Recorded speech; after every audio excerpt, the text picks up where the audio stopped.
Part 2. Urobíme zasa timelapse. Dobre, idem ja. Tak by to malo až moc rýchle. Ideme to poskladať a potom sa vám ozveme. Ale nie je to tam timelapse, takže pohoda. Prepáč. A ideme stavať. Na toto som čakala, nebaví stavenie. Nemala som to. Ja som, zoberiem to, nezoberiem to a zobereme to. Proste nepodarilo. Rýchlo to robiť, nemusí to byť krásne, ale rýchlo. To máme málo času. Poďme aj niečo iné potom robiť. Make-up number part 2. O partu. Stopneme a ozveme sa. Blížime sa ku koncu. Ja viem, tieto dve máme divné, ale nechce sa nám to. A finish guys! Začíname? Začína Kari. Dobre, takže to je ľahké, samozrejme, berem. Rád najľahšie na svete. Ja vždy berem idem dvoj prečo zo stredu. Povedz vtip. OK, idem ti podať.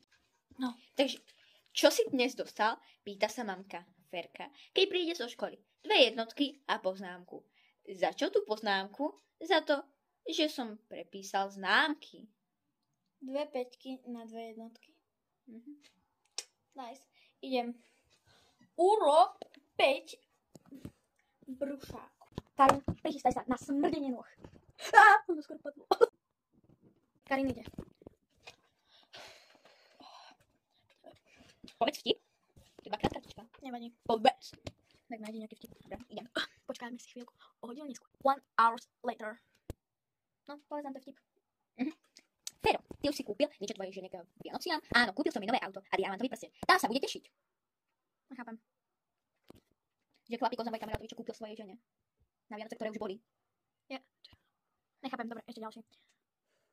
Ja nie, to ešte neskončilo. A to tam radšej nebolo na dávky, ale prečo to? OK, tak ten tip sa nevydaril, možno, ale končíme u konci videa, lebo už som vyriadená a chcem robiť niečo iného, toto nás moc nebaví, takže čau!